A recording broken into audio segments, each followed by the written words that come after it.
bonjour et merci d'être avec nous aujourd'hui ici même à Bassin-Labo comme d'habitude, comme chaque semaine dans cette émission Zigzag. On va parler aujourd'hui d'un phénomène commercial, oui, d'un phénomène commercial parce que j'ai le plaisir d'avoir un invité avec moi, il s'appelle Johnny Anna Salom avec moi, hein, c'est ça, ouais, Johnny?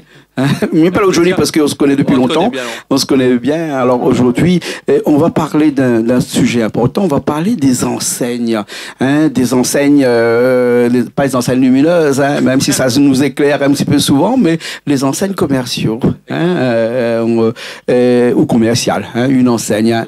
Et ben, si tu es là aujourd'hui avec nous, c'est pour parler de ça parce que aujourd'hui, tu es devenu consultant pour les gens qui veulent créer une entreprise, développer un certain nombre de choses sous forme d'une enseigne, enfin avec une enseigne, c'est-à-dire qu'avec un système qui existe déjà. Hein? Voilà. Comment ça se passe, le principe même des enseignes? Alors, avant de parler de comment ça se passe au niveau de l'enseigne, je voulais juste faire un petit historique en disant qu'il y a 20 ans de ça, m'a été déjà élu au niveau de la Chambre de commerce et donc m'a fait organiser le premier forum de la franchise à La Réunion. Et déjà, il y avait des franchises qui participaient, mais beaucoup d'entre elles, ils disaient que bon, ça a déjà été contractualisé, mais il y a les gens à qui je l'ai contractualisé, ils ne mettaient pas en fonctionnement cette enseigne-là. Et donc, il y avait beaucoup de frustration. Et donc, ça s'est passé comme ça. Et 20 ans après, je m'allais encore réélu au niveau de la Chambre. Et à ce moment-là, il y a un groupe d'enseignes qui disent, écoutez, à La Réunion, il y a du potentiel, mais on n'a personne pour être un peu facilitateur. Et c'est comme ça qu'on a été recruté dans ce réseau qui s'appelle Framboise, qui compte à peu près 150 enseignes et qui, effectivement, est là plus en termes de facilitateur pour permettre je ne dirais pas n'importe qui, mais donner la chance à des commerçants indépendants, à des artisans, la possibilité d'accrocher une enseigne. Alors que dans l'imaginaire, ces enseignes-là sont réservées à un certain groupe, à un certain réseau de distribution. Et là, je pense pouvoir démystifier ça et démocratiser un peu l'accès aux enseignes. Bien sûr, Johnny, alors quel avantage on a à être avec une enseigne?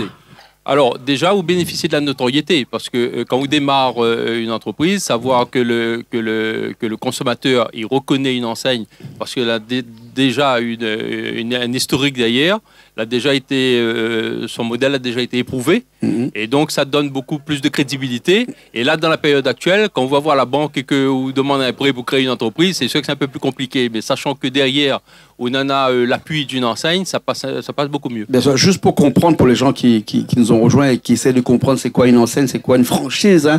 Juste pour citer quelques-uns ici, bon, il y a les grands, hein, les grandes distributions, Carrefour, bah oui, Carrefour, McDonald's, enfin tout ça, mais ça n'a pas fait publicité. Bien sûr. Mais ici à La Réunion, enfin toutes les enseignes nationales, ils connaissent que quand une enseigne est implantée à La Réunion, ça marche vraiment du tonnerre. D'ailleurs, parmi les meilleures enseignes au niveau national, La Réunion compte parmi les 10 premiers, quel que soit l'enseigne. On a cité les enseignes, les gros, hein, les grosses. Hein, mais il y a aussi des enseignes qui sont un petit peu plus petites, c'est-à-dire il y a des enseignes qui comptent une dizaine, une quinzaine, une vingtaine de magasins dans la France et au niveau de l'Europe aussi. Et c'est ces enseignes-là que tu représentes? Oui, effectivement. En fait, on a intégré un réseau qui s'appelle Framboise et qui fait également, enfin, ce que l'intéressant, c'est que l'IA mène aussi des commerçants ou des artisans qui ont un concept qui peut être dupliqué. Il arrive à accompagner ces gens-là pour être eux-mêmes franchiseurs. Donc, tous les ans, il y a à peu près une dizaine de nouvelles enseignes qui arrivent sur le marché à travers ce réseau-là. Et c'est des enseignes nouvelles. Et donc, c'est intéressant parce qu'aujourd'hui, il y a beaucoup qui touchent au digital, au numérique, à l'intelligence artificielle, enfin, plein de choses, quoi. Et donc, c'est un réseau assez dynamique. Est-ce que juste pour nous, là, il y a des enseignes qui touchent les nouvelles technologies maintenant? Ben, écoute, ici dans le réseau, il y a des enseignes, par exemple, on a eu l'occasion de discuter avec un de tes invités là, qui réparait les smartphones, etc. Il y a des enseignes aussi pour ça. Il y a des enseignes là-dessus. Donc, donc voilà, en discutant avec lui, donc c'est une enseigne qui est intéressante. Presque tous les métiers, il y a des enseignes. Oui, même dans tout ce qui concerne les traitements de déchets, par exemple, la méthanisation, pour éviter que tout soit enfoui sous terre, donc sur l'enfouissement. Et donc il y a des enseignes qui se sont développées pour justement participer enfin faire en sorte que les déchets alimentaires ils rentrent dans un processus de méthanisation. Bien sûr. Alors, s'il y a des avantages à être avec une franchise, quels sont les inconvénients? Ben, les gens voient ça comme un inconvénient, c'est-à-dire qu'il y aura une redevance au bout, c'est sûr. Il y a un ticket d'entrée, mais le ticket d'entrée, ça rémunère quand même la formation de celui qui va être franchisé, parce qu'il faut savoir que quand vous intégrez une enseigne, eh ben, il y a la formation de la personne qui l'intègre. Et puis bon, par exemple, si quelqu'un est intéressé par une enseigne, c'est pas la peine qu'il ait un savoir-faire. C'est l'enseigne qui s'occupe de tout. Et derrière, il y a un back-office qui a déjà été développé, toute la partie administrative, gestion, etc., c'est déjà fait. Et bien souvent, même au niveau de l'approvisionnement, notamment sur des pièces détachées, etc., c'est déjà pris en compte par l'enseigne. Donc tout ça, c'est le ticket d'entrée, la formation. Ensuite, vous avez la notoriété et la participation à la publicité. Parce que souvent, c'est des enseignes nationales qui ont peut-être 10-15 ouvertures au niveau national. Et ici, ça peut être repliqué ici à travers une presse locale. Bien sûr. Pourquoi les gens, quand ils créent des entreprises, il y a beaucoup d'entreprises qui se créent ici, hein, pas forcément avec des enseignes, parce que c'est encore mal connu ici à La Réunion? Non, le souci, alors tu disais quoi par rapport à des enseignes? Non, mais il y a beaucoup d'entreprises qui se créent. Il faut suffisamment d'aller à la chambre des métiers ou à la chambre des commerces. Hein. Il y a énormément d'entreprises qui se créent. Hein. Prenons une entreprise que moi je connais bien, une entreprise de bâtiment. Hein. Pourquoi il y a des enseignes dans les entreprises de bâtiment? Oui, tout à fait. Autant au niveau des piscinistes, par exemple, il y a des enseignes au niveau du bâtiment, au niveau de tout ce qui est solaire, installation des fermes voltaïques, etc. Oui, effectivement, le tout c'est de chercher de s'adresser à l'annuaire de la franchise, voir tout ce qui se fait. À peu près tous les corps de métier comportent une franchise. On peut dire que c'est une nouvelle forme d'entrepreneuriat? Cette forme d'entrepreneuriat-là existe depuis bien longtemps. Seulement, dans la période de crise, c'est sûr qu'actuellement, c'est plus confortable pour quelqu'un d'avoir derrière une enseigne, un franchiseur, plutôt que de se lancer et d'essuyer les plates. Parce qu'aujourd'hui, la banque ne veut plus accompagner quelqu'un qui essuie les plates. Donc là, elle prend moins de risques en accompagnant quelqu'un qui déjà est adossé à une enseigne qui a déjà, entre parenthèses, elle-même essuyé les plats. Est-ce qu'on peut devenir franchisé alors qu'on a son entreprise qui existe depuis longtemps? Ça peut être intéressant pour quelqu'un qui veut conforter sa position. Donc, il prend une autre envergure en prenant une enseigne. Ça peut être quelqu'un qui veut se diversifier. Après, quand je vois les centres-villes, il y a beaucoup de locaux qui sont vides. Et donc, on appelle ça des locomotives. Donc, c'est intéressant même pour la ville, hein, au niveau de la ville, d'une mairie, de savoir que j'ai des promoteurs qui vont ramener une enseigne. Donc, ça relève un peu, ça donne une certaine attractivité au centre-ville. Bien sûr. Et donc, moi, je suis plutôt là pour donner la chance à ceux qui sont déjà en prise un peu à des difficultés, qui n'arrivent pas à s'en sortir parce que les villes perdent du terrain par rapport au centre commercial. Et là, je veux simplement donner la chance à des commerçants qui veulent se repositionner, à des gens qui sont en reconversion et donc qui peuvent avoir un intérêt justement à trouver, à s'adosser à une enseigne qui marche, qui a déjà fait ses preuves. Et ce que je voulais dire aussi, c'est que aussi dans l'enseigne, ce que je te disais au début, c'est que l'enseigne permet aussi à quelqu'un qui a un savoir-faire ou un savoir-faire ou un concept de pouvoir évoluer lui-même en franchiseur et lui permettre un développement. Au lieu qu'il aille ouvrir un point de vente, il arrive lui-même à franchiser quelqu'un qui lui-même va exploiter son enseigne. Ça aussi, le réseau le fait. Bien sûr, il y a beaucoup d'enseignes qui existent déjà, mais est-ce qu'une entreprise ici de La Réunion peut créer une enseigne? Tout à fait. Tout à fait. Maintenant, il faut qu'on vérifie que effectivement qu'il a un véritable concept, que ce concept est duplicable. Et à ce moment-là, le réseau prend en charge tout l'accompagnement jusqu'à la protection de la marque, le modèle économique, parce qu'il faut bien que ce soit équilibré entre le franchisé et le franchiseur, et il faut que ce soit suffisamment attractif pour que les gens s'intéressent à l'enseigne. Bien sûr. C'est tout un cheminement, mais tout ça, le réseau auquel j'appartiens fait exactement ça. On a beaucoup d'entreprises sûrement qui nous regardent, qui nous écoutent, ou bien sinon des gens qui voudraient s'installer, puisque de plus en plus, les gens ont du mal à trouver un travail, à trouver d'être salariés, parce que ça devient très compliqué. les entreprises n'embauchent plus. Donc, du coup, on est un petit peu dans l'option américaine. Là, disons, chacun est son propre patron. Hein, voilà. Hein, et il y en a beaucoup ici à La Réunion, des jeunes qui veulent se développer, surtout dans tout ce qu'on appelle les nouvelles technologies, dans tout ce qui est les énergies renouvelables et tout ça. Comment faire? Qu'est-ce qu'il faut faire? Il y a un contact? Comment on peut faire? Ben, sinon, moi, je ne veux pas mettre en avant simplement mon réseau. La personne, la première chose qu'elle fait, c'est qu'elle s'adresse à l'annuaire de la franchise. Il y a plein d'annuaires en métropole concernant la franchise. Elle a le choix entre beaucoup de franchises. Moi, je n'interviens que pour 150 franchises sur à peu près 2000 franchises au niveau national. Mais c'est vrai que j'ai un réseau qui est assez dynamique parce que, comme je disais au début, c'est que tous les ans, une dizaine de nouvelles franchises arrivent par mon réseau et donc ça devient intéressant. Et ces franchises-là sont nouvelles.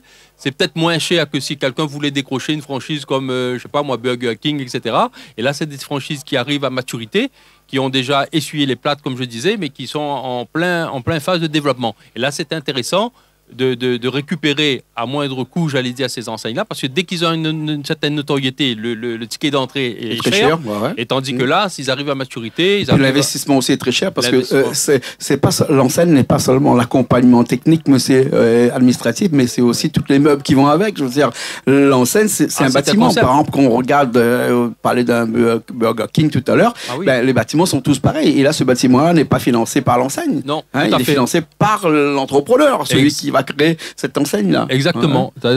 Quand vous rentrez effectivement dans un concept, donc il faut obéir, il faut rentrer vraiment dans ce concept-là. Le franchiseur, donc, il a bâti tout son développement sur sa notoriété, sur son concept. Donc, il est à cheval sur ça, quoi. Donc, c'est son image quelque part qu'il véhicule, quoi. Bien sûr.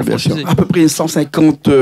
On va parler un peu de toi, là. On va parler un peu de ton métier, de ce travail-là, hein, sur à peu près 150 franchises que tu as ici, on va dire, à vendre et à faire profiter aux Réunionnais qui veulent s'installer ici. Il y a des franchises qui sont un peu spéciales, qui sont un peu ou qu'on ne trouve pas ici à La Réunion, qui pourrait être une première ici à La Réunion? Ben écoute, il y a 150 franchises, mais parmi ces franchises-là, je ne dis pas que les 150 veulent absolument venir à La Réunion. Certains veulent d'abord se développer au niveau national, ensuite venir à La Réunion.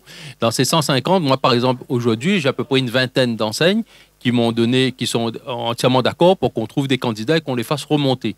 Et sur ces enseignes-là, il y a des enseignes qui sont intéressantes. Hein. Moi, je vais te parler, par exemple, tout ce qui concerne tout ce qui est CBD, tout ce qui concerne... Par exemple, j'ai une belle enseigne sur tout ce qui est produits bio, un peu comme ce que fait Naturalia, donc qui est aussi une franchise, donc mais se développe en coopérative et donc ils recherchent quelqu'un pour justement développer ça. Et l'intérêt là-dedans, c'est qu'une partie de ce qu'ils vendent peut être fait par des fournisseurs locaux. Dans son achalandise, il permet à peu près une partie une partie à peu près de 20% de prendre avec des fournisseurs locaux. Donc ça entraîne quelque part l'économie Bien sûr, locale. Parce qu'on parle beaucoup actuellement de ce marché local, là, hein, de faire travailler notre production à nous. On a entendu souvent que notre production ici à La Réunion est beaucoup plus chère que ce qu'on ramène de l'extérieur. Avec une franchise, on va pas encore ramener, excuse-moi de faire l'avocat du diable, mais là, on va pas ramener encore une marchandise extérieure. Non, mais disons que la personne qui se lance là-dedans, il a un concept, il essuie pas les plates et il peut très bien rajouter sa touche personnelle. Il faut qu'il voit le franchiseur. Le franchiseur est quand même conscient qu'il est dans un environnement qui n'est pas national. C'est bien, on est dans un territoire insulaire. Donc, il prend en compte tout ça et effectivement, c'est pour ça que je disais comme illustration que quand vous avez un commerce, il vous permet de mettre 20% de vos productions locales au niveau de vos produits. Donc, ils sont conscients que il y a une partie du local qui doit être quand même valorisée à travers l'enseigne. Il y a des franchises actuellement que vous recherchez ici à La Réunion, que tu recherches ici à La Réunion. J'étais surpris. Dans mon réseau, il y a par exemple les Demoiselles du téléphone. C'est une plateforme téléphonique, donc ils sont déjà présents à La Réunion. J'ai des enseignes qui sont sur la micro-crèche, par exemple, les Baby Trees, par exemple. C'est une enseigne qui a été développée par le réseau, qui sont là. J'ai une enseigne sur la voiture, là, sur la peinture, les peintures qu'on fait sur les voitures. C'est-à-dire que maintenant, quand vous devez faire simplement, quand quand votre peinture est abîmée, que vous avez un impact, vous êtes obligé de mobiliser votre voiture et de refaire complètement la peinture. Là, il y a une enseigne qui permet de reprendre la peinture existante et qui ramène sur une partie de votre voiture qui est endommagée. C'est comme les pneus, là, hein, quand il y en a un qui est crevé, il faut changer les deux parce que sinon ça va être déséquilibré. Exactement. Et donc non, c'est des enseignes qui bénéficient d'une technologie et qui se sont développées effectivement en franchise. Non, c'est des choses intéressantes. Mais moi, j'invite les gens à vraiment aller voir. Souvent, les gens ne font pas la démarche. D'abord, parce que le franchiseur, quand vous dites que vous venez de La Réunion, bon, il ne vous donne pas suite parce qu'il ne connaît pas le marché. Là, effectivement, je suis référencé Réunion. Donc, c'est sûr que quand quelqu'un s'adresse à moi, même si la franchise n'est pas dans mon réseau, ça ne me coûte rien de prendre le relais au niveau d'un franchiseur qui, même s'il n'est pas dans mon réseau, et de lui expliquer que je suis là en tant que facilitateur. Le candidat, il n'a rien à me régler. En fait, je suis réglé. Enfin, on me paie, le franchiseur qui me paye parce que je participe à son développement. Bien sûr. Donc, le franchisé, ça ne lui coûte rien, mais moi, je joue mon rôle de facilitateur. D'accord, bien sûr. Alors, on va finir cette émission-là. Juste une petite question.